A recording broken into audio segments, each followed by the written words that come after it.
Welcome to Wholesale Hotline, where we cover everything to do with wholesale real estate. I'm Jamil Damji. I'm Brent Daniels. And I am Pace Morby. And together we cover the most important parts of wholesale real estate. Lead generation. Conversion of sellers into contracts. And dispositions. Guys, remember when you're watching this show, do us a favor and squad up in the comments. Make sure that you are liking and subscribing to the YouTube channels and in the Facebook group Wholesale Hotline. Most important, we want to know we're doing a great job for you and helping you build your business. So go give us a review on iTunes and or Spotify. So squad up and enjoy the show!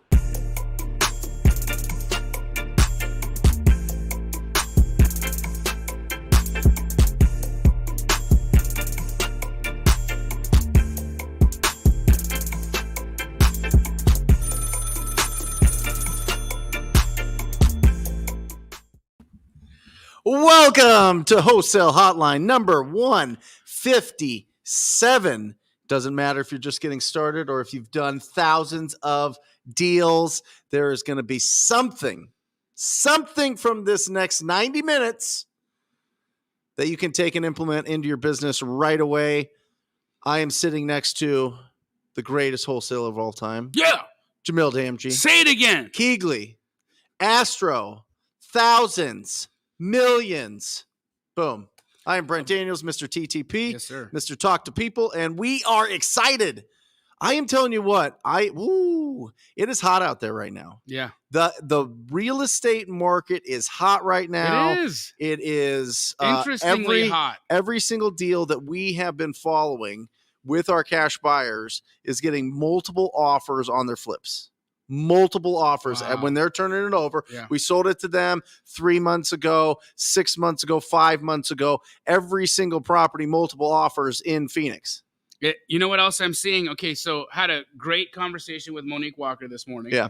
Just about the market again. You know, we are like anybody should be in business. You should understand the battlefield, right? And so her and I will once a month or couple times a quarter, sit down and just chop it up as to like, what are you seeing right now and how are things looking? So she said, Jamil, interestingly enough, we are in a strong seller's market still here in Arizona. Okay. What does that mean?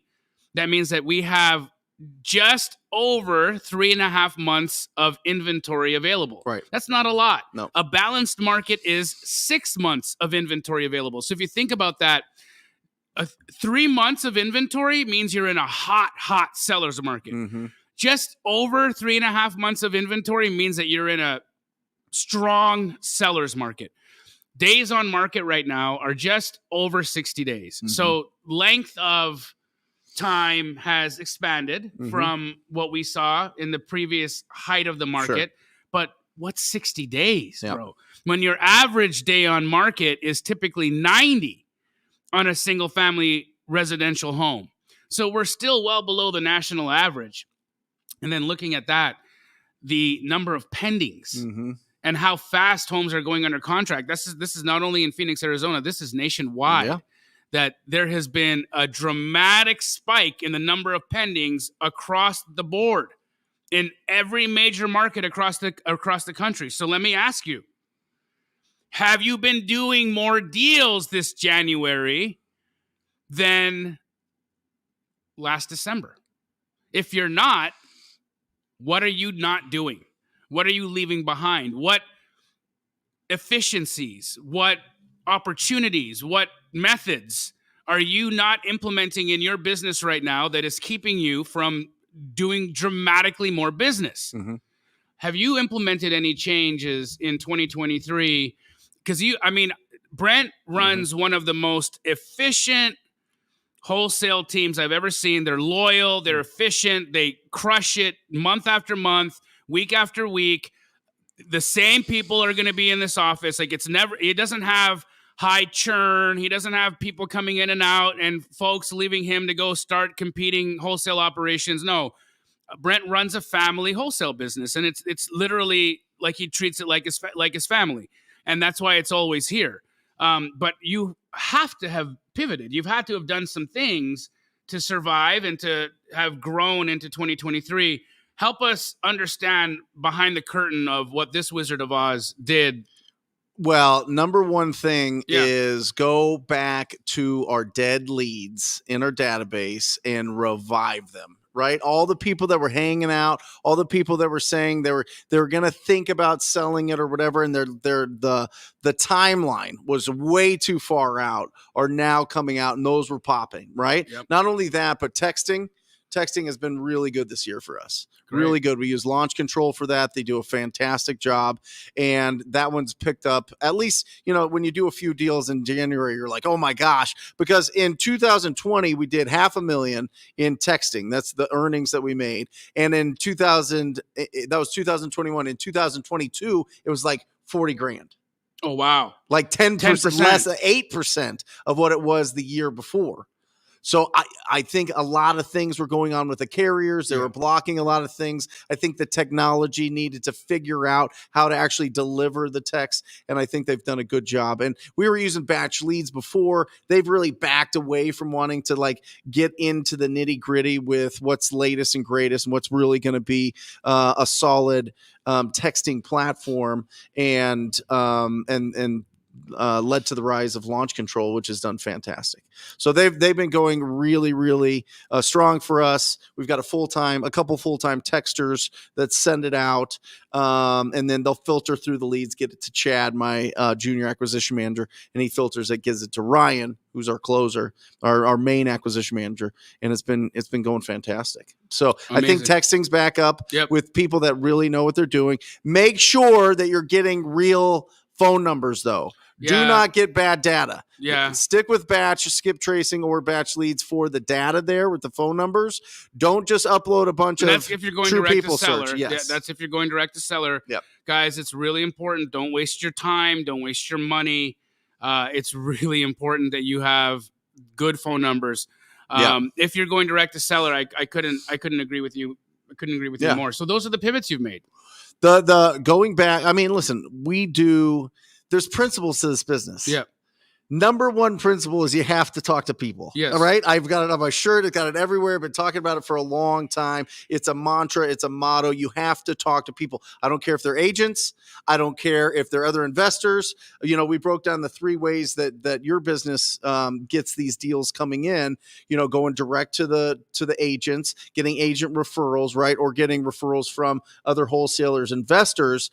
It's all talking to people. So fundamentally, you have to surround yourself with the tools that work in this market, right? You do, whether that's talking to agents or going direct to the property owners. You got to make sure that you're having enough quality conversations to hit your goals. Love it. Right. Love it. And that's the model. That's what I think people get so screwed up with. And that's what has frustrated. And we've had a lot of conversations about this, Jamil, is when people change, they want to try all these different tools. They don't have a toolbox. Yeah. What is your toolbox? Right. What is the fundamentals of your business? Fundamentals of your business is being proactive in whatever it is and having conversations. Bottom line is, if you're watching this show, you're learning from Brent, Pace, myself, all 3 of us, whatever that looks like. Mm-hmm. None of us have the approach where we say, hey guys, go spend $50,000 on a billboard and let your phone ring. Right.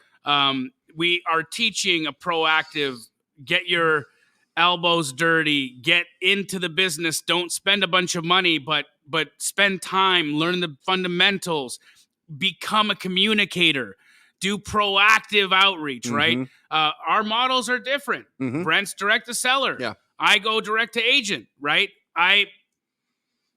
My results are going to be different than his results. My deal flow are going to be different than his deal flow. Our cost per contracts are going to be different. But ultimately, at the end of the day, guys, it all leads to the same thing. Mm-hmm. We're putting properties that have an opportunity for a potential gain, something that you can add value to, or an ugly house. Yep. We're putting those properties under contract, and we're selling our contracts for big, juicy, goosey checks. And we're missing a head of ours today. Yep. He has been on a wild tour of Texas. 11 days. Man, he's been. I think he 11. What did he do? 11 days, like 9 or 10 cities. Yep. I was with him in New Orleans, and then he took Texas Kept by going. storm. Yeah, he kept going. He had Monday and Laura and Corbin meet him out there. Monday had her first birthday while they were on the road out there in Texas. So happy birthday, Monday Morby, from all of us at Wholesale Hotline. We love you, baby girl. And he is not going to be with us today, guys. Pace is finally making his way back home to Phoenix, Arizona, after his really long trip in Texas. So everybody send Pace good vibes for safe travels for the Morby family to make it home safe and sound. And he will be back next week. Love it. So when people, Pace, absolutely incredible whirlwind tour of Texas. I'm sure he's happy to be sleeping in his own bed tonight, but we miss you, and we'll have you back on regular schedule next week. It'll be great. Yeah. I'm excited. I'm excited about what the future of 2023 has in store. Of course, my model has always been relationship based. Agent outreach has been the primary way that we have made millions of dollars. Yep. And I'll tell you, you want to know where the number one place where people fail when they're doing agent outreach? I thought it was getting up the nerve to make the call. Sure. It's not. Okay. Because what ends up happening is they'll watch enough Wholesale Hotline, they'll get enough juice, they'll psych themselves up enough to work real hard for a week. So they'll go and they'll do all of this outreach for a whole week, okay? And then nothing happens, because what do you need to do in order for a deal to happen? Follow up. Well, and momentum. I mean, it's 90 days. It takes time, I guys. talk about this all the time. The first 90 days of consistent action in this business will challenge you more than you've ever been challenged ever. Yes, sir. It truly will. Yes, sir. Because I'm telling you, it's not just going 1 week. It's not just going 2 weeks. It's not only that. You got to keep the optimism strong. You got to keep the positivity strong. This is why getting around people that are doing amazing things in this business are absolutely critical. You need to find your tribe. You need to find your community. You need to find the people that are going to cheerlead you during this process. Because I'm telling you, if it's just you in your dark ass living room trying to make calls to agents or property owners or other investors, and there's not that encouragement, you don't have the wind behind your sails, it just doesn't happen. It's just not consistent. It just doesn't feel good, right? Yeah. So it's really important that you get that support of people that are already a few steps ahead of you. They've survived that 90 days. Yeah. They've gotten through that 90 days. They know what it's like once you go and you cross from faith to fact that you can actually do this business. And out of the ether, we talk about it, right? Yep. You get a contract signed that is instantly an asset. Yep. And now, because you had a conversation with an agent and they got you this contract, you can sell this asset to somebody else out of thin air. Out of thin air. Of course, the key here, though, is that you got the contract. Yeah. And so we did a little bit of investigating, right? Like where and I honestly, I thought it was, it's the nerve. People, they just don't have the nerve to make the call. It's not the case. Follow up.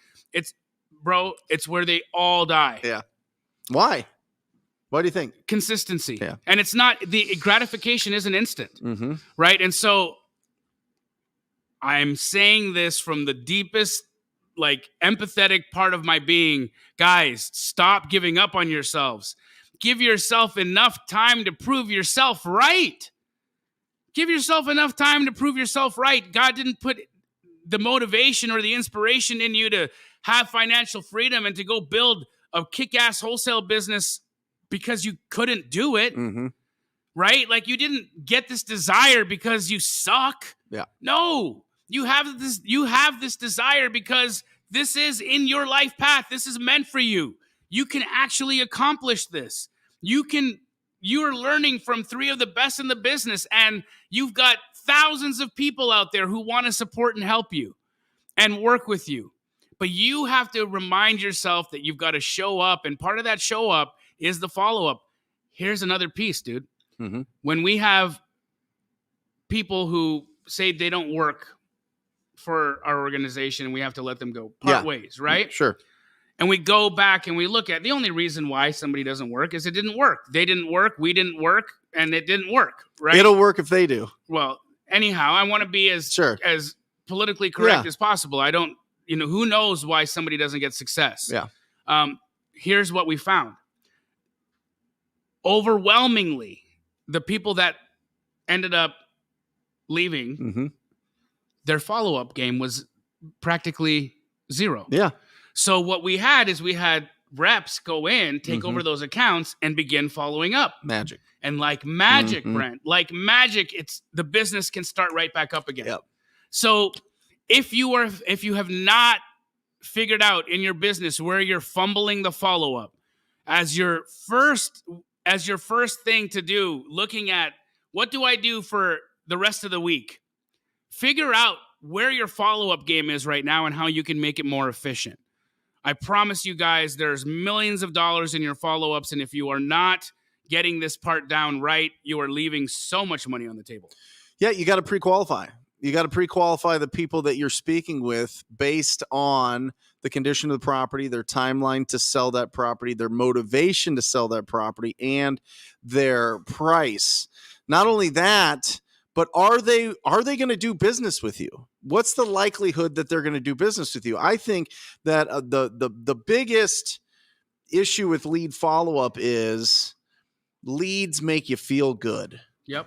Having somebody actually be nice to you on the phone feels good. Yeah. That's a stranger and they're like answering questions and you feel like, oh my gosh, there's a lot of potential. This is it.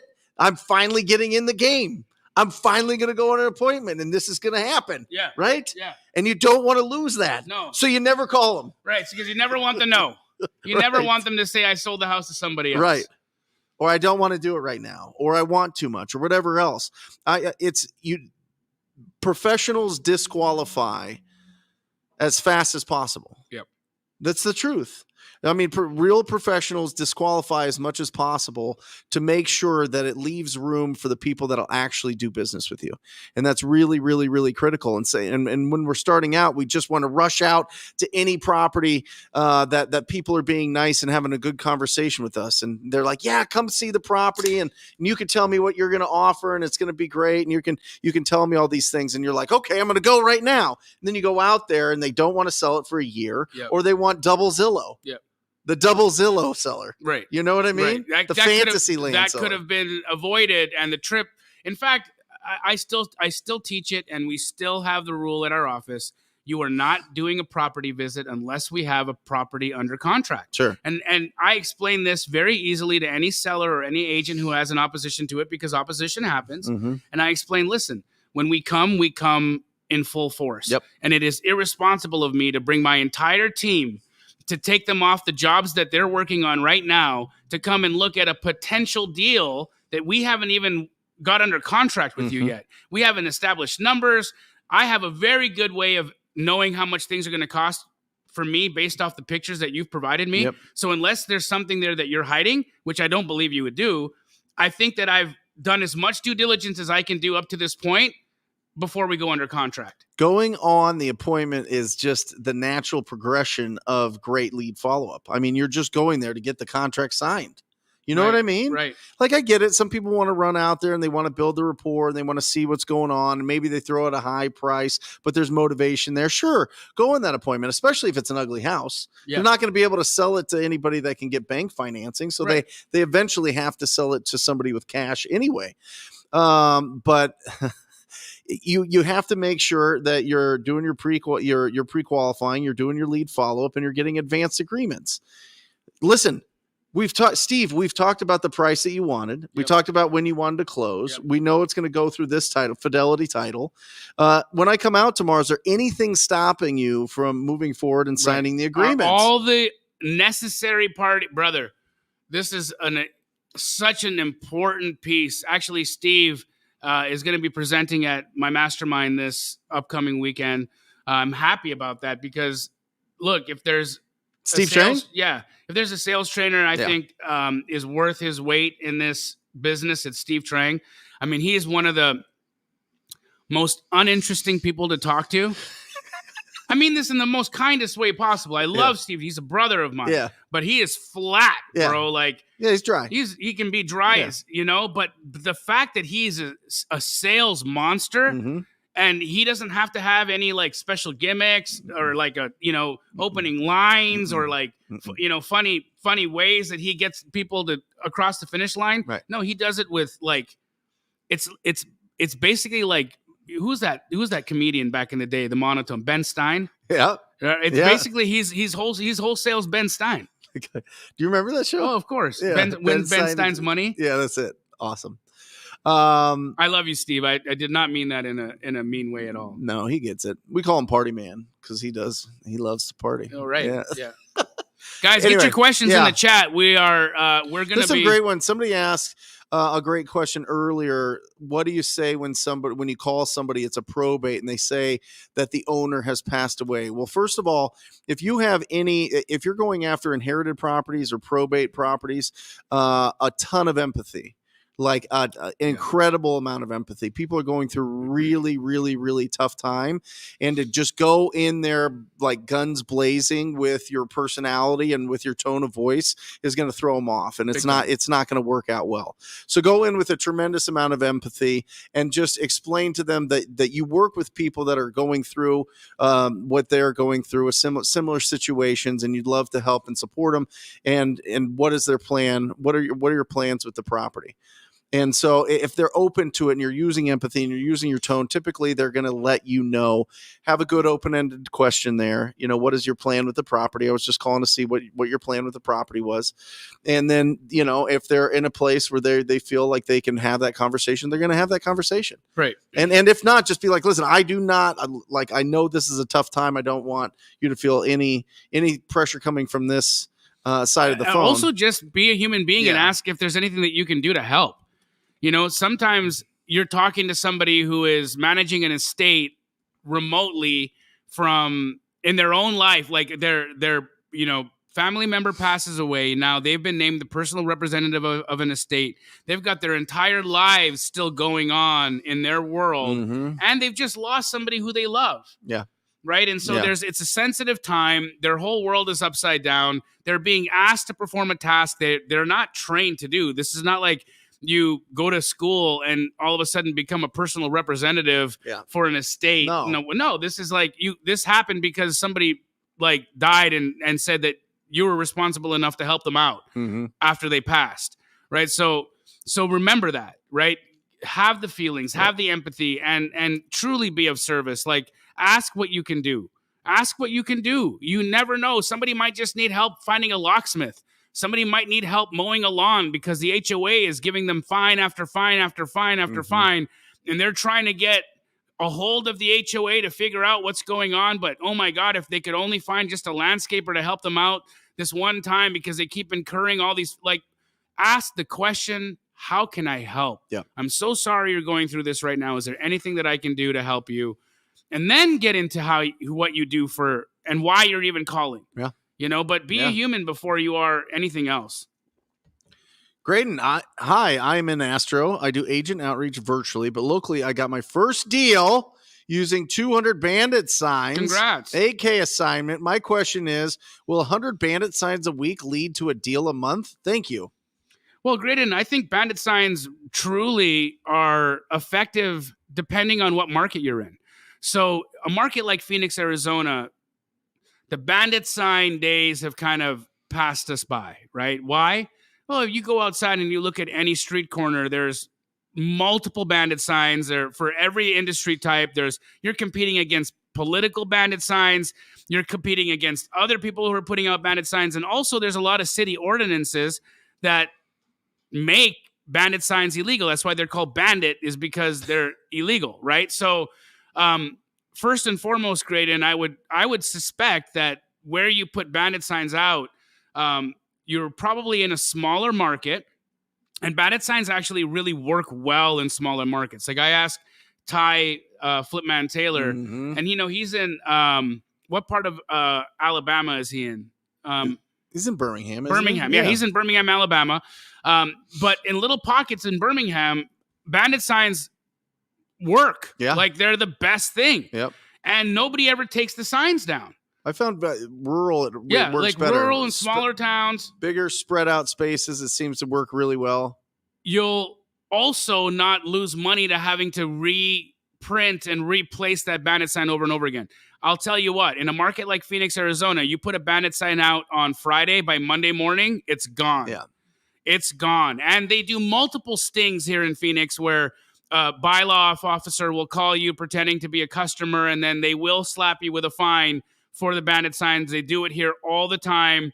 It's constantly happening. So, Graydon, first and foremost, congratulations on the 8K deal. Come on, let's give him a smash on the bell. Yeah.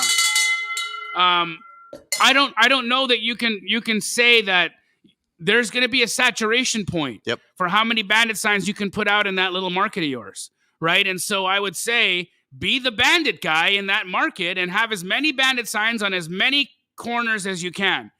But I don't think that it's as simple as saying, if I do this many Bandit signs a month, I'm going to get this many deals a week.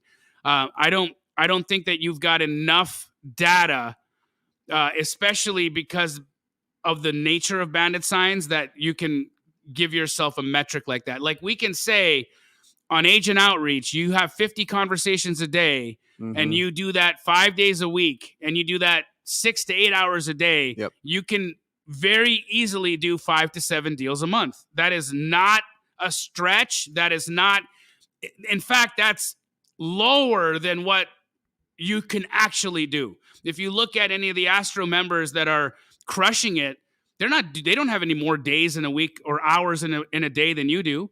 They don't have any more days in a week than you, or less than anybody else. They're just doing things a little bit more efficiently, right? They've figured things out. They've got more help.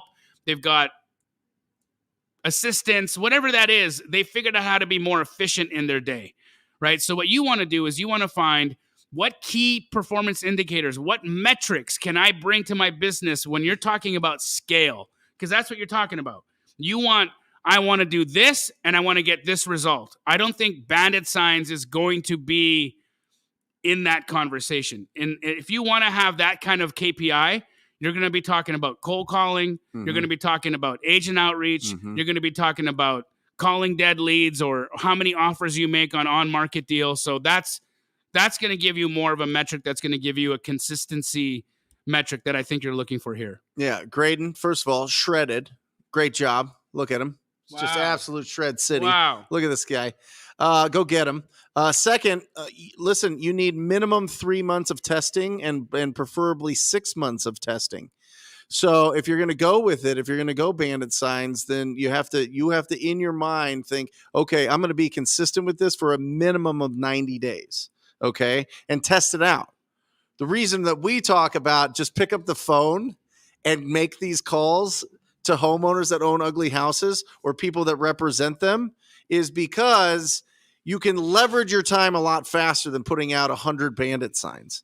You could just be on the phone having these conversations over and over and over, 50 a day, which is outstanding. I mean, that is, I love that. That is, you cannot lose. You can't lose. If you talk to 50 agents a day, 5 days a week, you will be a millionaire. Guaranteed. You just have to do that. Guaranteed. I'm just no doubt about it. No doubt about it. But with Bandit signs, you have to test it, right? I think what happens is early, and I certainly experimented with this as well, but early in my wholesaling business, I was like, well, I want people to call me too. I'll be reaching out, but if people call me, they want to sell. They're hot right now. It's going to be a good deal. It's going to be amazing. It's a lot easier conversation when people call you. What's the cost for people to call you? That's the number that you have to figure out in your business. What is the cost? If it costs you, whatever, $1,000 to put out 100 Bandit signs, how many calls do you get? Right.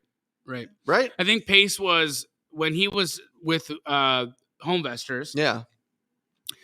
The average cost per phone call, I remember him saying was like $1,800. Yeah.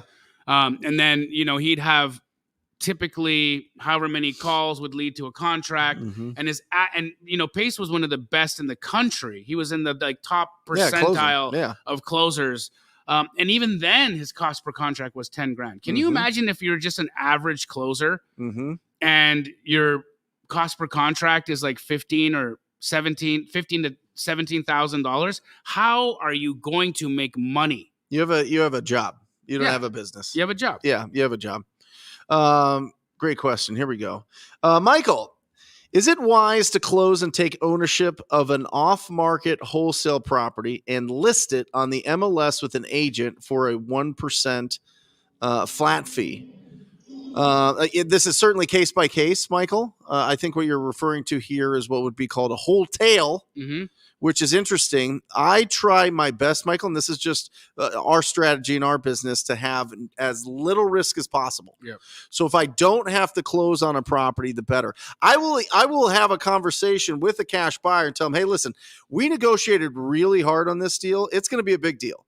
If you care that it's going to be a big deal, let me know, because then I'll just close on it and not let you know what I bought it for. But I'd rather us just, be an open book so you know how much I'm making on this thing. But it was a great deal. It was a home run deal. Do you have any problem with that? And they go, no, typically. I always just say, hey, listen, we're going to do well on this deal, but I'm going to double close it to you, and I'm going to incur the extra expense of the additional closing cost, because I don't want it recording at that number. I want to make sure that you get credit for buying the property at the price you're paying. And your buyer will thank you for that consideration, honestly. Like, if you do it by assignment and there's a $75,000 assignment on your thing, it shows that it closed $75,000 less than what the investor bought it for. You got to show them the closing statement. Especially now with the way that lenders are protecting themselves and how appraisers are coming in and appraisals are coming in low. You really want to be sensitive for your buyers. I just have them give them the settlement statement. Oh, to who? The appraiser. The end appraiser? Yeah. That's a that's a great tactic, but it's a little harder. Now you're still now you're having to justify why your price is where your price is, where really value should not be predicated on what you paid for it. Right. It should be on what the buyer is willing to pay and what improvements are made. But they still look at what you paid for it. Yep. Yeah. So, I mean, you certainly can. If you don't have buyers for it, Michael, it's a great way to put it on the MLS if you think that you've got a good deal, but make sure it's a really smoking deal. Yeah.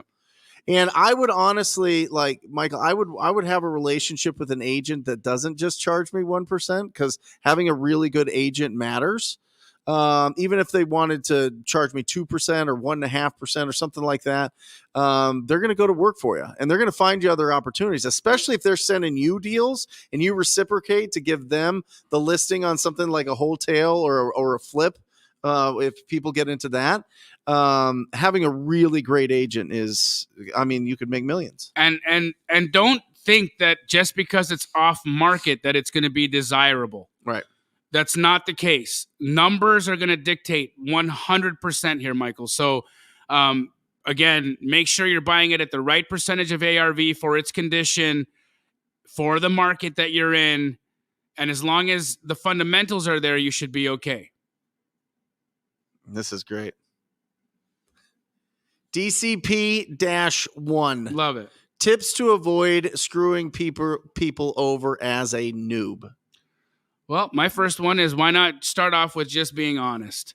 I think one of the most damaging things that has happened to wholesale to the wholesale as an industry is, for decades, educators like us had taught people that they couldn't just be honest about what you're doing. You couldn't be truthful about your type of real estate investment as a strategy. So first and foremost, I would say the best DCP-1 is to just be truthful, to truly say what you're doing, who you are in the deal, and what you're trying to accomplish. Right? I think that if you can overcome the fact that people will do business with you even if you're a wholesaler, that nobody gives a crap as long as the property closes and you do your job. Second, I would be really knowledgeable about value. I think you want to know what really screws people over? When you give them a contract on a property that's way higher than where it should be as a number and then cancel on them because you didn't learn the fundamentals or understand how to value the property correctly before wasting people's time. That's honestly one of the biggest screw ups I think people make, and why real estate agents, title companies, and other industry professionals have kind of shied away or been a little bit hesitant to work with wholesalers is because of that situation I just described, where you come in as an investor, you say, hey, I'm here as an investor. I want to buy this house. They put the property under contract. You didn't run proper comps. You didn't get a buy number or talk to a buyer or a Keegley franchise to find out what this thing could possibly be worth or what number you should be talking or should be locking this thing up as. And instead of doing that, you just get really excited because somebody's talking to you and wants to go into contract with you, and you give them whatever number they say they want. And then that number ends up being wrong, and then you either A, ghost them because you're so embarrassed for having made the error, which again makes and reflects poorly on the industry, or B, you cancel and they just think you're a flake. Yeah, value is number one, because a lot of people think you waste their time sending them deals that aren't deals. I would say this. The only thing I would add is answer your phone. That's also very true. Answer your phone and respond to text fast. Do you want to be like top 1% in the real estate world? Respond to a text message within 30 seconds. Seriously. It is so undervalued. We've talked about it a few times over the last 3 years that we've been doing the show. But like the fact that the speed of response at texting, whether it's good news, bad news, no news, just reaching out, whatever it is, just communicating, nobody responds to texts quickly. It's like this thing. So if you do it, you're like set on a hold. Like people are like, oh my gosh, this is somebody I got to take seriously. Yeah. This is somebody that's on it. Yeah. You know what I mean? That's something I learned from you, actually. You were always the fastest. It's dog on a bone energy, bro. Yep. We still teach it to every person who comes through the doors of Keegley, is that when there is an opportunity on the table, you are on it like a dog on a bone. Otherwise, what's the point? Yeah. Yeah, no, I'm just And then people go hours and hours and hours without responding. And like, then what it's are you like, doing? yeah, I'll take that deal. It's like, no, it's not. It's gone. Yeah. What are we doing? All right. D. Lee. How can I command respect without sounding from a rude, experienced agent that is out to lunch on his price? All right. How do I command respect without sounding rude? Okay. So he wants to command respect from an agent because he feels that he has a good positioning to argue price. Okay. But he's the opposition, or his person he's talking to, is an experienced agent. He's puffed up. He's puffed up. He's got puffery. So he's like, how do I have this conversation without sounding rude? Yeah. What do you think? One, use your tone. All right. Use your tone. Now, if they're coming at you aggressive, you can mirror and match. Mirror and match with a little bit of sugar to it. I mean, you could bark back at them, but usually it just turns into like this like measuring contest, and it doesn't really work out as well in my experience. Maybe I'm just not as good at barking as other people. But being right at the point, this is probably a driver personality. So be really, really, really fast and accurate with what you're telling them. Just tell them, listen, I'm looking at the comps. This is where it's at. I'm looking at how much this is going to cost to fix up. This is where it's at. This is why I can come in at this price. My thoughts on this, find alignment. If you're thinking that arguing with the real estate agent is going to get you anywhere, you've lost the battle already. Here's how I find alignment. Okay, and what I mean by alignment is, okay, let's just say Cocan is real estate agent. I'm me. Brent is seller. Yep. Okay.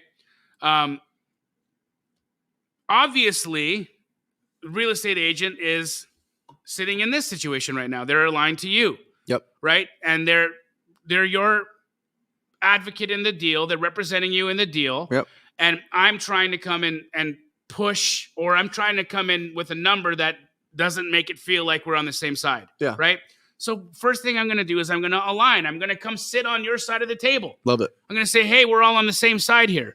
But what I'm also going to try to do is I'm going to try to bring the agent a little bit closer to me and give them a scapegoat. I'm going to look. Let me be the bad guy.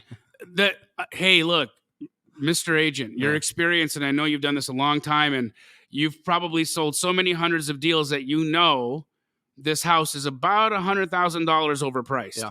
And so my guess is that you didn't propose the list price to your seller.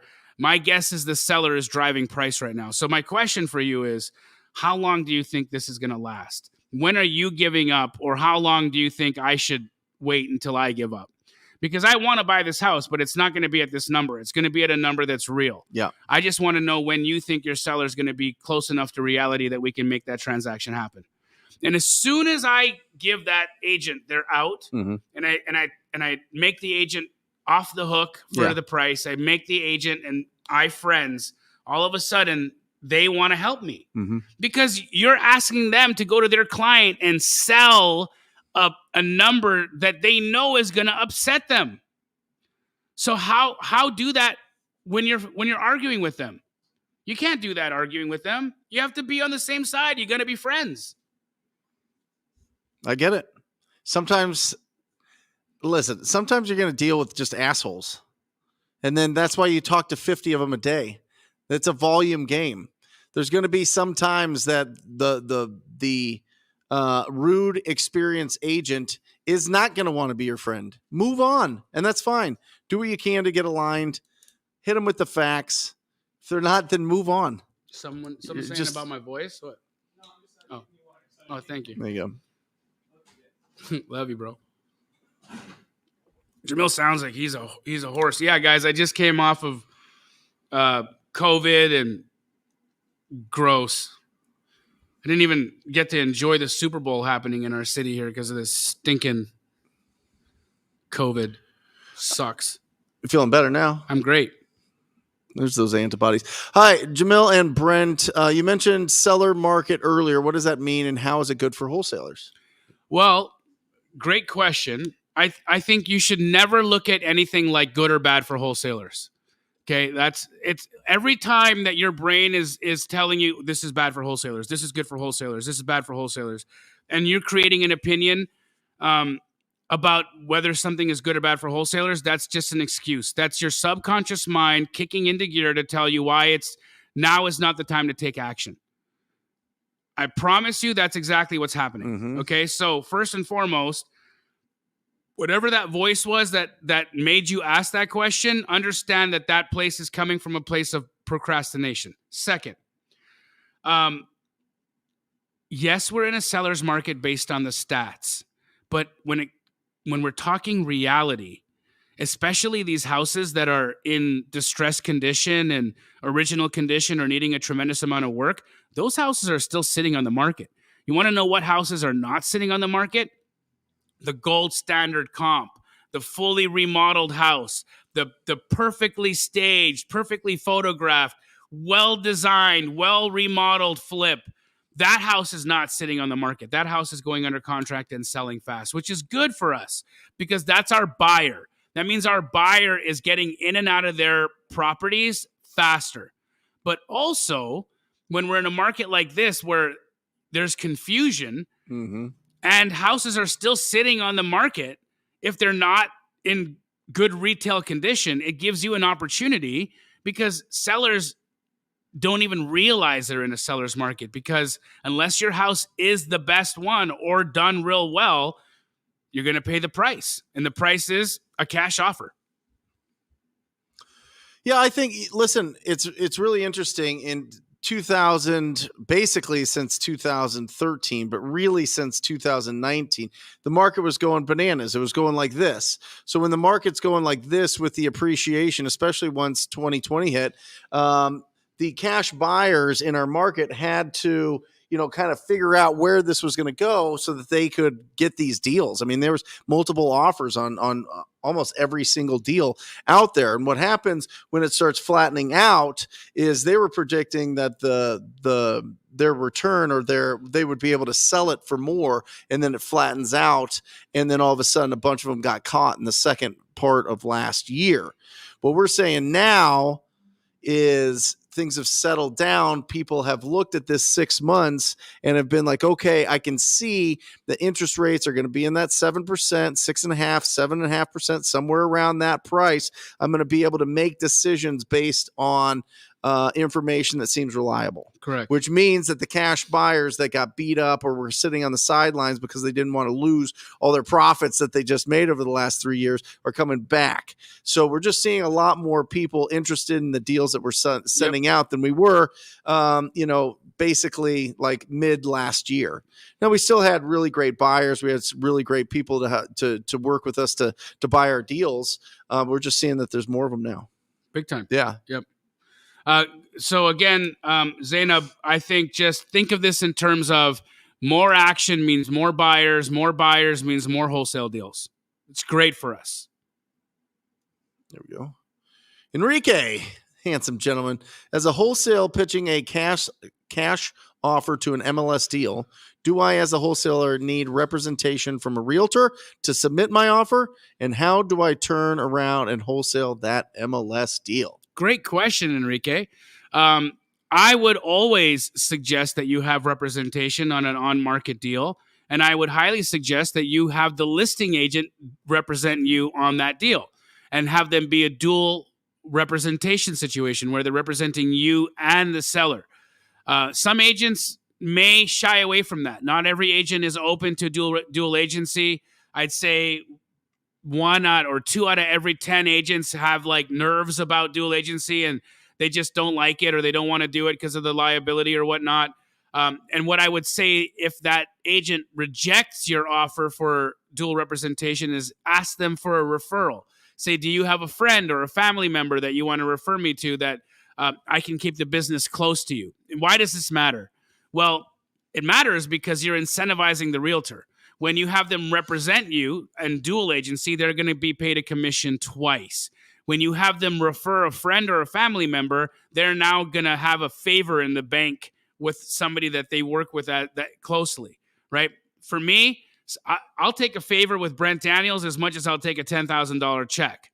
Okay, because I know that they both have value. If I ever need a favor from, it's actually worth way more than $10,000. But if I wanted a favor from Brent Daniels, and I know, hey, I can get a favor from Brent, refer Brent some business, I'll take that all day, right? So yes, you want to use an agent, you want representation, you don't want to just write out blind offers. But also think about it this way, Enrique. You should be calling the listing agent and having a conversation about where your number is and why your number is where it's at. Don't just blindly send offers out on MLS listed properties. That is the fastest way to get deleted. It is the fastest way to be non-responded to. And you're going to start to create a story in your head. Oh, nobody's accepting my offers. Everyone's calling me a lowballer. No. You didn't take the time to create alignment with that agent. You didn't build rapport with that person. So that person didn't present your offer because you didn't show up. So think of these things. But yes, you would wholesale this deal the same way you would wholesale any other deal. As soon as you put the property under contract, you then have an option. Send out that contract to your buyers. And if somebody buys it, you can assign it to them or you can do a double close and sell it to them. That's it. The mechanics don't change. It's the same process in wholesaling, whether the deal is on market or off market. Boom. Skylar. By the way, Skylar is part of TTP, Astro, and Sub2. What a guy. Look at this guy. He's got all of it. I'm looking at a quadplex for $500K. The ARV is massive, and I can't secure the deal because the seller doesn't want to do assignable contracts. I need help and or guidance. So just close on it, Skylar. Yeah, get transactional funding. Get transactional funding. Do a double close. Yep, double close, double escrow. Yeah, there's lots of solutions here. Skylar, what I would say is, if you truly believe in the deal and you have it for $500K, then you should not be. You should be contracting it. You should be figuring out, where can I get the money? How can I close this? But don't not do a deal because you can't assign it. There's always another exit. There's always another exit. Assignment is just one exit in wholesale. Yeah. Just close on it, bro. Skylar, just get it done. I mean, listen, there's a ton of transactional funding that you can look into that do it nationwide. I do it. Yeah. I do transactional funding. I know Abraham Gray. He's another sub-2 Astro student, TTP friend that will do transactional funding across the nation. He's available. There's lots of resources that you can use out there. Typically, transactional funding is around a point. So this is a $500,000 deal. You might spend $5,000 in transactional funding, but if the ARV is huge and you make a $20,000 assignment or $20,000 lift on your sale or more, what did it matter that it cost you $500,000 to close? Who cares?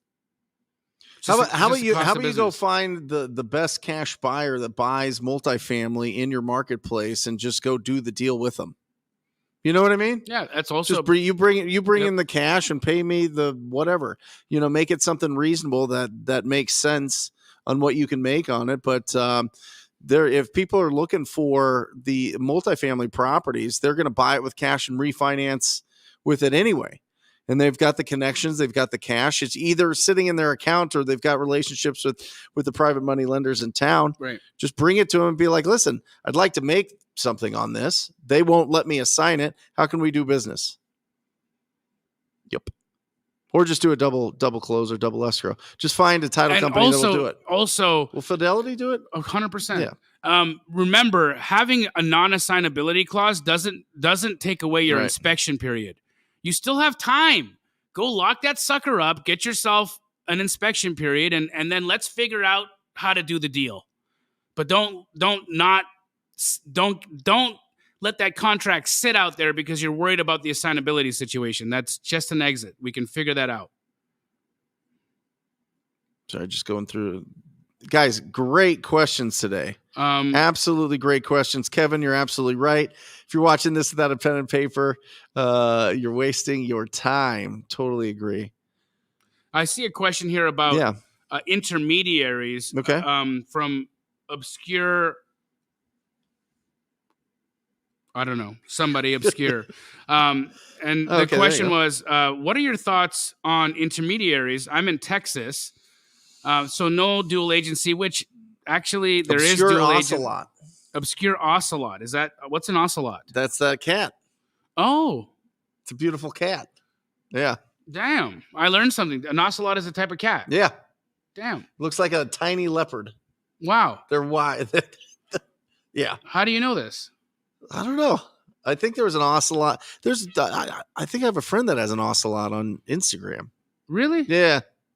Damn. Yeah. Anyway. Do you get asked that question a lot? I get it asked it all the time. So what are your thoughts on intermediaries? I'm in Texas, so no dual agency. Actually, obscure ocelot, that's not true. You can do dual agency in Texas. It just a lot of agents don't realize that you can, and they call it illegal. But it is possible. So would you suggest that over asking the seller's agent for referral? So I'm not clear on what you're saying an intermediary is. Like, who are you referring to as an intermediary? Is it like the intermediary that's involved in a 1031 exchange? Are you talking about who's like a closing attorney, escrow officers? Who are we talking about here? But no, I would not suggest anybody over asking the seller's agent for referral. I think if the seller's agent doesn't want to give you a referral, then come to our community and say, hey, who here in Texas wants to help me and represent me on a deal? I'm sure we've got somebody licensed in Texas who would be happy to represent you and submit your offer. Dimitri's amazing. he's done like hundreds of deals from Belgium. Wow. Yeah. Wow. Florida land is his game. Good to see you, Dimitri. How do you get to a value on commercial lots? Residential is very easy, but for commercial, it seems rather complex. Looking at traffic counts, what is allowed to be built, etc. Every single time with commercial, Dimitri, I reach out to commercial brokers. Yep. I do. I'm just telling you, commercial brokers are like what we all should be the first 5 years in this business. They are on the phone 8 hours a day, calling every single person that owns commercial real estate in their marketplace. That's their job. They get fired if they don't. They literally have to call up, and they know everything about these lots. They know the people that buy those lots. They know other people that have sold those lots. They're going to know what's going on with those lots. Now, they might not have a good relationship with the property owner, so that's your opportunity to go and work with the property owner and build that relationship. But talk to a commercial broker and say, listen, I've got this lot. I'm buying this lot. What can I do here? And what's the highest and best use, or whatever questions you want to get?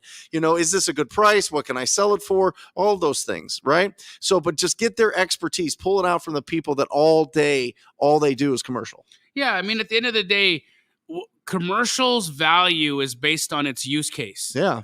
Right. So why does traffic matter? Because if you're going to put a gas station there, then the number of cars that pass that intersection every day is important, because how much money can this gas station make building here versus that other corner, right? And so it's all about how much money can be made on the highest and best use of that land. So yeah, Brent, I mean, there's no better way to put it.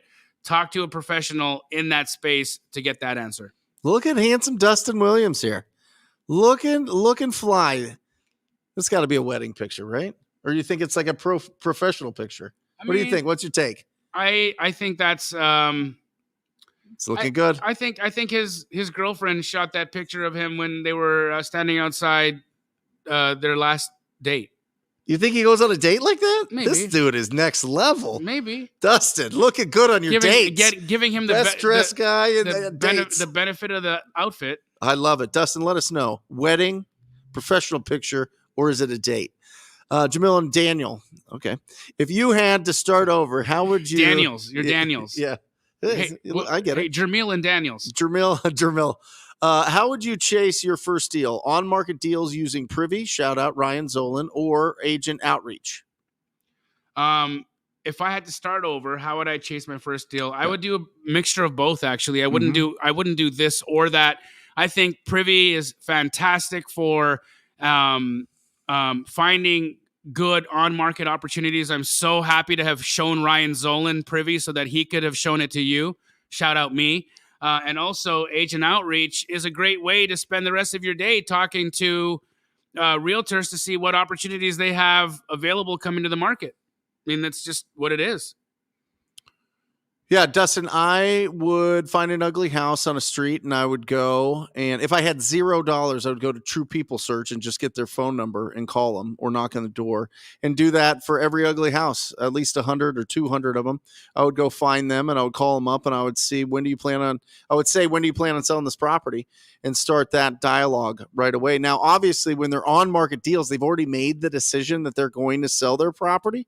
So it's probably a shorter timeline there than going direct to the property owners, but you never know. You never know when you catch somebody that has made the decision, they're ready to sell that property, and you can get that deal locked up and move. So he said that his girlfriend snapped that picture for him for LinkedIn. I was close. Oh, professional. Yeah. It's a little bit of both. It was a little bit of both. Looking good, man. It might have been on. Hey, Dustin, were you on your way to a date though? Oh yeah. What was why were you wearing that? Occasion? What was the occasion? Maybe it's just a LinkedIn photo. I mean, awesome. Hannah, I just gave an offer I feel was low, but it is because the area and the house is in okay. But I want to help because I know why. What would be other option that I can offer, or did my emotions get too deep?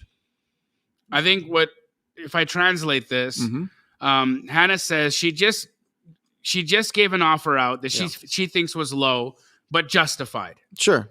And reasonable. Now she's feeling that she wishes she had given another option or maybe had another tool in her tool belt. Or am I wrong in feeling bad at all? And are my emotions just getting the better of me right now because I gave an offer that was lower than expected price? Right. First and foremost, never apologize for being realistic. Mm-hmm. It's the fact of the matter is, the fact that you had to offer significantly below what a property is listed at doesn't make the seller a bad person, the agent a bad person, or you bad for coming in lower. Nobody's bad. Everybody's doing the best for themselves, right? The seller wants top dollar. The agent wants to help that seller get top dollar. You want to pay as little for the property as you can pay and still make the property go. That's what it is. You're a buyer, they're a seller. You guys have different interests.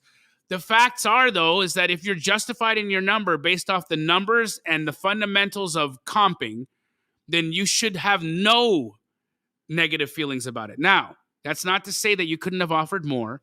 We have typically with us the subject to king who would lovingly tell you that you are always okay to overpay for a property as long as you have a way to use that property that cash flows.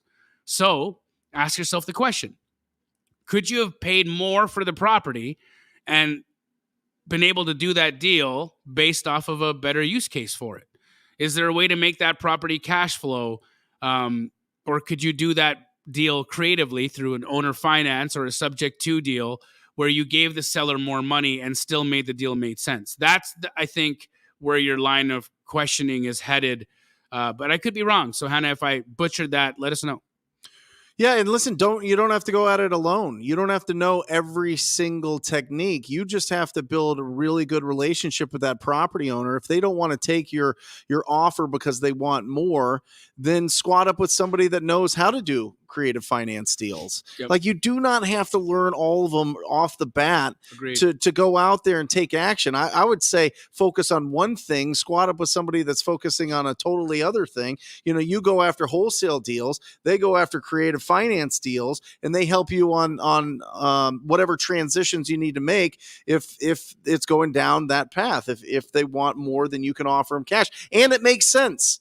But remember, you can't do every deal. Right. I'm just telling you, like, the sooner you realize this, the sooner that, now listen, can every opportunity be a deal? Sure. But you can't do every single deal, especially when you're starting out. Find somebody that wants to trade price in their property for speed and convenience. That's what you do. That's what we do on a daily basis. That's what we're looking for. So if you're looking for it, you're going to find that. But if you're looking for everything, every creative deal, every cash deal, every put it on the market and do this and novate and all these other things, you're not going to get momentum. Just find an ugly house, put it under contract, sell that contract to somebody that wants to do something amazing with that property. Love it.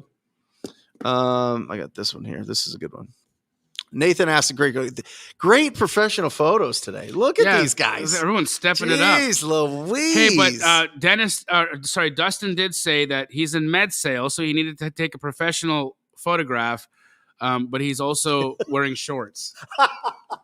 My man. I love it. I love it. He was Party up business on the top, party on the bottom. Below. There you go. That's it. Nathan, should you include an inspection contingency in your assignment contract or have them inspect it before signing? They're looking to get it appraised before buying as well. This is a tough buyer here. They want an inspection period and they want to get it appraised before buying. Yeah, find another buyer. This is not a wholesale buyer. This is a wholesale liar. Yep. This is somebody who is going to come in and tie you up the entire time you're in an inspection period. They're going to drag you along right to the end of your inspection period. They know the game. And then they're going to come at you with a price or an offer that's going to either make your profit margin go to zero or very low, or it'll be below your cost. And then you're going to have burned up all your days with this one joker. And you're going to be at the end of your inspection period. And guess what you're going to do? Cancel. And guess what this person is going to do? Go right behind you and buy it. Find another buyer. I can tell you I have had this conversation 1,000 times, and this guy exists in every market, and this guy wastes everybody's time. Don't do business with this guy. He's a fool. Yeah, if you want to buy this deal, it's $5,000 non-refundable, deposited at the title company as soon as possible. No inspection, no appraisal. I mean, they went through it.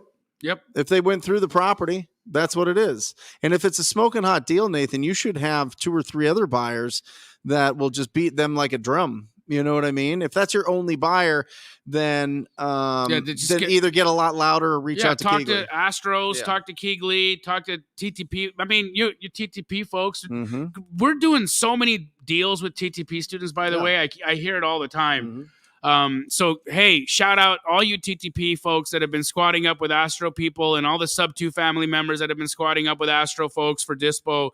You guys, just watching you guys help each other and do deals with each other is one of the most incredible and fulfilling things for the 3 of us that I can tell you we do in our lives. Well, that's what I was wondering. I was wondering, like, the deals that you guys sell for other wholesalers, other investors, how are they getting those deals? You know what I mean? Like there's got to be. Oh yeah, they're TTPing, bro. Yeah. They're cold calling. Yeah. They're doing the direct to seller stuff. I mean, our business doesn't exist without your business, without people that you train. Yeah. That's the facts. Listen, it's that's how this whole thing works, because we're out there finding, and we don't get paid unless it gets sold. Exactly. So we got to be each other's friends, and we got to be able to help one another get the most. Yeah. I want you to, bro. Every deal we do, you need to be selling it for top dollar. Top dollar. And so you got to be working with somebody on the dispo side who's helping you get that. And you got to find people that have the buyers that are looking for that deal at top. Yeah, at the top. Gavin, when people say they only do direct to seller, or I only want direct to seller deals, what does that mean? They are the wholesaler doing off-market deals. It means that they don't want you to do a co-wholesale. They don't want a JV. So if there's another wholesaler involved, they don't want to see that deal. And that's fine. If that's what your buyer is saying, then that's what your buyer is saying. They don't want any JV situations. Short-sighted. That tends to be, again, that type of buyer that won't do a lot of business anyways, because an extra $5,000 throws them off their, like, menstrual cycle. Sorry, that was said wrong. Paying $5,000 to another person, like, gets them out of whack and makes them feel bad about themselves. And to me, that's a scarcity-minded person, and I don't want to be around that. I don't do business with scarcity-minded people. I'm happy if multiple people are getting paid in a deal I'm doing. I have no problem with it. As long as the number makes sense for me and I'm able to make money doing that deal, it does not matter. It doesn't matter. Yep. Well, it's interesting. I just put out a video on finding top cash buyers for free on my YouTube channel. And one of them is just Googling, right? Sell my house fast, and going through and calling those companies, right? Yeah. And it's really interesting though, the direct to seller mentality that some of these companies have. They're like, oh no, we don't work with wholesalers. It's like, wait, what? Yeah, you are a wholesaler. What do you do? Yeah. Are you a wholesaler? Yeah. Are you a flipper? Like, what's your business? Yeah. Oh, we don't work with other wholesalers. Yeah, right. What? Yeah, until they need them. Right? Yeah. It's I don't know. It's silly, but this is good, Hannah. Okay, we got you. You don't feel bad about the offer. She just lacked the tools in the toolbox. Squat up. Yep. Squat up. Everybody should know somebody in TTP. Everybody should know somebody in Astro, and everybody should know somebody in Sub 2. Absolutely. You don't have to go at this alone. You don't have to know everything. You don't have to go out there and listen to every podcast and read every book on every single different strategy. Find the one that like speaks to you, that you know that you can go out and be consistent with, and build that first.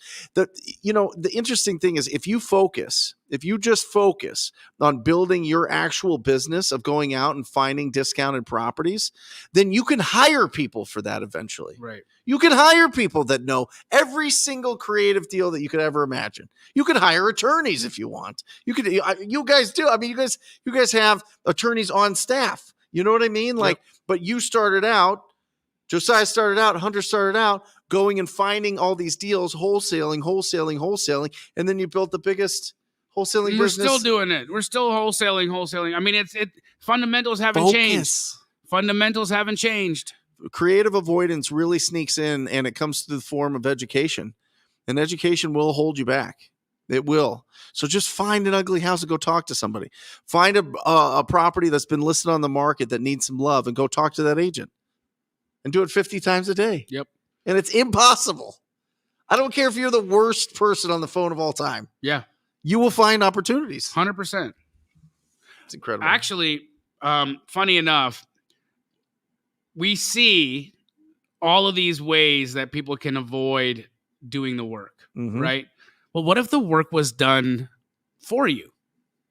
A good portion of it. Imagine if 80% of what you had to do in a day as a wholesaler happened on autopilot. How much time would you have available left in your day? Why I talk about this is Andy Wrong, one of my Star Astro family members. Yep. He's in high school. Yeah. I met him when he was 15 years old, and we started. He bought Astro and came in and started doing deals. Yeah. Right. But he had a problem.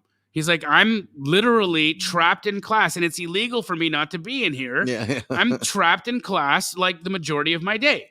So I've got these agents responding to me, asking me questions, like wanting to have a conversation, and I can't respond. Yeah. Or I'm forgetting to follow up with people because I'm trapped in class all day. So he sat down and he built one of the most incredible pieces of technology I've ever seen in my life. What does it do? Bro, it's AI. Yeah. It's AI agent outreach. Essentially, I went into business with him. We call it the Astro Blaster, and we're going to be launching it on February 20th. Awesome. You guys want to learn how to take your business. If any of you have a W-2 job right now and you don't have time, and you're like, how do I time block my day? I get up at 6. I go to the office. I work out. I go to work. I come home at 6 o'clock. I've got children. I've got a spouse. I've got to sleep. When do I have time to talk to anybody? If that is your situation right now because of your W-2, you want to tune in February 20th and watch this piece of technology that's going to change your life. This man, Andy, the boy, Andy, became a man because he's been able to figure out how to have conversations with realtors while still being in class. And it's not him doing it. It's the robots. The robots have taken over. On February 20th. You're going to see how, and it's genius, man. It's one of the most incredible things I've ever seen. Bobby's putting a link in the chat right now so you can set a reminder to show up. I'm just going to be unveiling it on my YouTube for everybody for the first time. I'm shocked. I'm amazed at what this thing can do, and I think it's going to change real estate. I mean, bro. It's coming. Yep. So what he makes $50,000 a month, by the way. Yeah, that's bananas. On autopilot. Yeah. Autopilot. Yeah. Yeah, it's got all the responses that I would normally give, all of the questions that you would normally ask, and it waits the appropriate amount of time before it responds. Like the workflows have been just crafted out meticulously so that this thing just handles conversations for you. So at the end of the day, you got a list. Yeah. Instead of you having to go through and respond to or remember to follow up with all the agents you talked to last week or any of that, it's already done it all for you. All you're doing are looking at the 4 or 5 properties that got filtered through that day's conversations, and now you've got what properties you have in play to deal with. That's a much more digestible way to do this business. And how do you get the agents' numbers? Oh, we give it to you. It comes loaded in the Astro Blaster. For the whole country or for certain areas? In the entire US of A. Got it. Pretty cool. So you can text. I mean, isn't everybody going to be texting everybody? Well, people are already texting everybody. Yeah. It's already happening, right? Agents are already being reached out to. It's just that what is your conversation Agents' sound phone like? numbers are commercial numbers too. And that's why they're not subject to the do not call list. Anything. Yep. You can freely text them. You don't have to worry about, and you know what else you don't have to have? That stinking little message at the end of your text message that says to opt out of this, press stop. You don't got to say that. You want to know why? Because that agent advertised for you to reach out to them. Love it. Astro Black. Is the link in here? Bobby it's on your put a YouTube? link. Bobby put a link to the YouTube. It's coming. 3 times. Oh, there it's been is. in there 3 Awesome. times. Just set the reminder, guys. Show up. February 20th, gonna change your life. Love it. Astro Blaster. What's the Astro best blast way- you into outer space. Yeah. I'm excited for it. I want to see this thing in action. What is the best method to gain MLS access as a wholesaler who's in a non-disclosure state? Privy. Yeah. Yep. Privy's got it. Privy's in Arizona now. Yeah. Or Maricopa Yeah. County. Yeah. And it's crushing it. So Privy, is there a code? Yeah, go to runprivy.com. And I think if you use code COMPIN, COMPIN, you'll save 20%. Code COMPIN. Go to runprivy.com, code COMPIN. Is he doing anything off market or direct to property owners? Privy? Yeah. Oh, yeah. They No. Astro Blaster. No, it's going to be an agent outreach tool. Got it. Yep. It's meant for agents. Yeah. It's been designed for agents. Got it. I'm sure we can build a version that's for Now, direct is it seller. texting for properties that are on the market or No, just for agent outreach building? to get off-market Love agent it. properties. Those are the big ones. Yep. That's awesome. Yep. And where does he do it? Where's he located? And he's in Texas. Awesome. Yep. How'd you meet him? He just joined Astro? He saw an ad. He was like, I like this dude. He joined Astro. And you know what was funny is he came in and he started making money pretty quick, right? Mhm. So his auntie, she's like, how did my 15-year-old nephew just get like a $20,000 wire? Yeah. And then he was like, hey, auntie, come meet him. He's going to be in Houston tonight. So like this lady came storming into this meetup, like, who's giving my nephew all this money? And like, you better not be a weirdo, Yeah. right? Yeah. And so we meet and we have a great conversation. And she said, look, you look like a wonderful human being. And look at all these people that are here to meet you and see you. Yeah. I have one condition. I'm happy that you're helping my nephew. I love him very much. He's very dear to our family. So just remember that. But I have one condition. I said, what's your condition? She said, he has to finish high school. Yeah. If he doesn't finish high school, we're all going to have a problem. Yeah. And I said, I give you my word that I will kick Andy out of Astro flipping if he doesn't finish high school. So Andy's got to finish high school, but he's making more money than any person in that entire school Oh, yeah. in a year, Oh, yeah. in a In month. a month. Yeah. I love it. That is awesome. Guys, any other questions? We got about 10 minutes left of the show. Great show. Miss Pace. He hasn't been on the last couple of weeks, but he's going to jump on. He'll be back here with us next week, which is really cool. Any shows? I mean, obviously we have the 20th. You have Yeah, I your got the 20th 20th. I'm straight out of Compton. Sadly, it didn't happen on Sunday because of me being sick. Yeah. It wasn't because I, wanted to watch the football game, which I don't even. Did you watch the game, by the way? Yeah. How was it? It was awesome. I hear it was like one of the ones for the books. It was awesome. Yeah. Missed it. But what do you do when you're sick?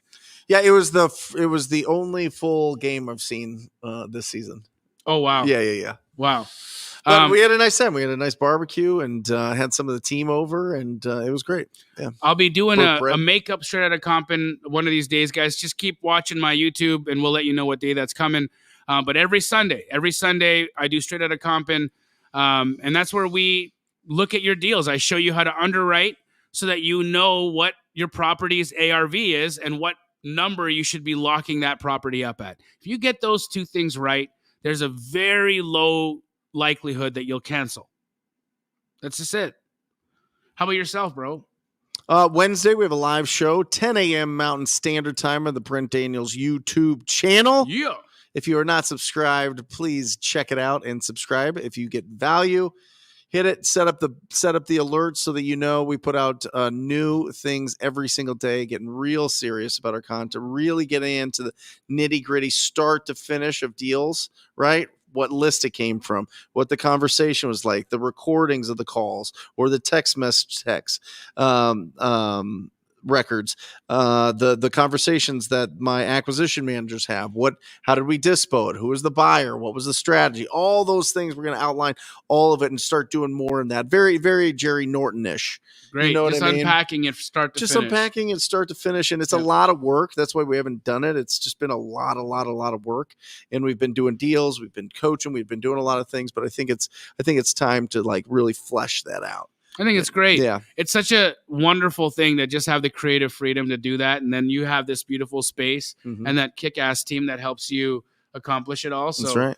I got the same. I feel super blessed that I got incredible people on my team. I got Hot Bobby over there. Oh, yeah. Always hot and ready. That is Little Caesars, yeah. I think. Yeah. Emily's about to have a baby, so send love out to her, Hey, guys. Emily, Her due you get date, one of these. Her due date is Wednesday. So for those of you that are familiar with my team, Emily is about to give birth, which is an amazing blessing for all of us. So we're super happy for her family and the new addition that they're going to be adding. Yeah, man, just. This is a good question. Have you run into this? Alex is saying I've been finding deals in privy and I'm getting resistance from agents on the assigns clause. What do you suggest? Just assignability. So it really just depends on how you're coming off to the agent. Do you have to put the clause in? No, I mean, you don't have to. It's just that look, I prefer to have all of my contracts assignable, and yes. I will press the issue, but I won't make it a deal breaker. Mm-hmm. Okay. So when I'm asked, and I routinely can say, look, for me, I write and or designated entity on my contract because I'm not sure what entity is going to close this. Sure. And we're not going to be able to determine that until we're through the inspection period. Mm-hmm. That's it. Well, why wouldn't you know what entity is going to close it? Well, I might bring on a funding partner. I might close in a different company for tax purposes. Mm-hmm. There's a number of reasons why I could transfer this contract to another entity, but I won't know that until we're in the inspection period and I know what my exit's going to be on this house. So that's why I need the assignability clause there. And it's not that having the assignability clause there makes my offer less professional. In fact, if you do a deal with any hedge fund, if you sell a deal to any hedge fund, private equity, iBuyer, every one of those contracts is going to have an in the buyer name and or assignee. Yep. Every single one of them. Mm-hmm. In fact, most businesses that do business in real estate have and or assignee on every one of their contracts. It is a non-issue. It becomes an issue if you haven't built rapport with an agent and they kind of feel like you may not be serious or you may not be able to pull the deal off. And then you ask for, and then you're starting to press the assignment clause. Now you're making them feel nervous. So I would say it's not a question about how do I get around this? It's how do I build more rapport, or how do I get this agent or build more trust with that agent so they don't feel like having that clause in the contract makes the contract less stable. Because that's all it is. I like going aggressive. I like going with a higher earnest deposit if need be to beat out other one.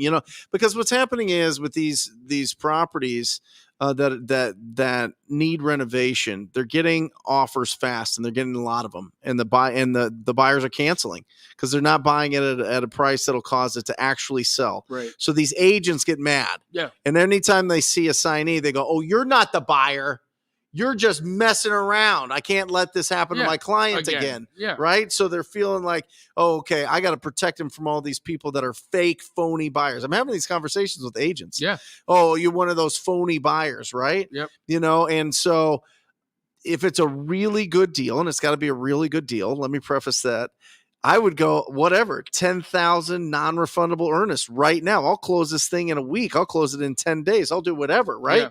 Yeah. And that really sets the tone. And obviously that's because I've got the money in the bank to be able to do it. I've got the experience. I've got all that stuff. So this isn't like level one type, movements here. But if you can find somebody that's a strong buyer in your area and you say, listen, how about I reverse wholesale this whole thing? You tell me what you want to buy. You want to buy in 85012? Great. 3-bed, 2-bath minimum? Great. Everything that I'm going to bring you, I want you to give me a buy price, and I'm going to go negotiate this thing. If they need hardcore earnest money, are you good? Yeah, I'm good. Okay, good. Boom. Now you're going, right? You don't have to have all the money yourself. You can have a buyer that pays you whatever. Oh, well, I'll only pay you 10 grand a deal. It's 10 grand a deal for a couple conversations. You know what I mean? Yeah. And now you've got a buyer that has your back. You feel like $1 million because you got literally $1 million backing you up. Yep. And you go out there and you can aggressively negotiate that deal and sound like a real boss in this market, as opposed to, let me send you this offer that says and/or signees, and I'm never going to even speak to you on the phone, by the way, and I'm going to just check up with you on text message. And the agents get tired of that. It's fear, right? You're scared to have the conversation. So instead of picking up the phone and calling, you email it, right? And look, no realtor is going to go and present an offer that's substantially below list price and go to bat for you if you haven't given them the respect to even have a conversation with them. It's just not going to happen. Yep. Love it. You've got your Mastermind this weekend. I'm excited. Man, it's going to be great. Yeah. Having Brent Daniels come and speak. I got Stormy Wellington coming in to town, and she's going to be presenting there.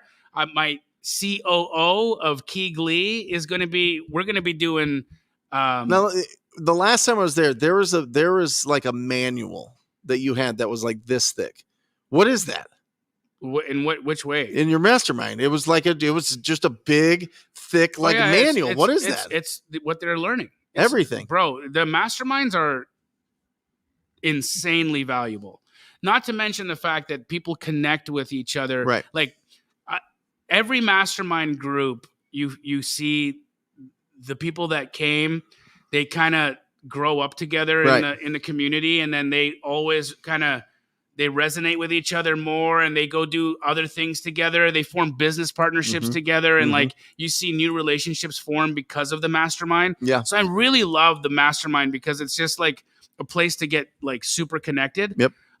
So yes, it's coming this weekend. Friday night, we're all going to meet at my home for supper. I'm having all the mastermind attendees come to my house. We're just going to break bread at my house. Saturday, going to have another super, I'm not going to tell you guys yet what it is, but there may be an elevator night that's being put on by Dan Fleischman that we're all going to be able to attend on Saturday night. So that's going to be. I don't even know what that is, but it sounds exciting. Dan Fleischman does these things, bro. He goes around the country and does this thing called elevator night. Yeah, 500 to 1,000 entrepreneurs will show up, and he usually has just the best of whatever industry come and speak. Right? Yeah. It was the first place I ever saw Billie Jean as marketing in real life. Yeah. Usually it's celebs or people of really high regard in business. Yeah. This one, he's doing it real estate focused. It's in Arizona, and it just so happens to have your boys, Pace and Jamil in it, along with Cody. So it's going to be a nice opportunity for us to chit chat and network. So there's going to be some great networking happening. And then on Sunday of the mastermind, I do my one-on-ones, and those one-on-ones are different, bro. What happens on a one-on-one? I mean, I can't tell you. Oh, it's one-on-one. Secret. Yeah. Got it. But it's like it's really, really understanding how best to solve every problem, every situation, every business, every person is so special and unique. And unless you can really understand what's holding somebody back in an honest, like, just talk to me kind of way, it's really hard to get to the truth that you can, where like as soon as I know what the real problem is, I can tell you exactly what to do to solve it. Love it. That's what happens in the one-on-ones. Incredible. So a lot of breakthroughs, bro. A lot of tears. It's just fun. Yeah. It's great. I'm excited. Well, I'll be there. Happy to have you, bro. Awesome. That's it, guys. Thanks for joining us on Wholesale Hotline number 157. Remember, guys, we put out a podcast every single day at Wholesale Hotline. You can find that on iTunes. You can find it on Spotify. You can find it anywhere, right? Go to Wholesale Hotline. And if you got 30 seconds and you want some really good karma, as Jamil talks about so much on the show, give us a review. Give us a review and let us know how we're doing. And we love you guys. We do this every Monday. We've been doing it for over 3 years now. And I don't think anybody has stronger communities than us three. And being able to commingle them all here every Monday is really, really special for us. So thank you, guys. Millions of lives, guys. Millions of lives. And you guys make each of ours so much more special. Awesome. Love you guys. We'll see you next week. Peace. Or just say squat up. So squat up and enjoy the show. Yeah. Yeah. Okay. 1, 2, 3. So squat up and enjoy the show. What are you doing? I didn't say nothing. Why? I don't know. Okay. So squat up and enjoy the show. Cool. I think we should use the one where Jamil doesn't say anything.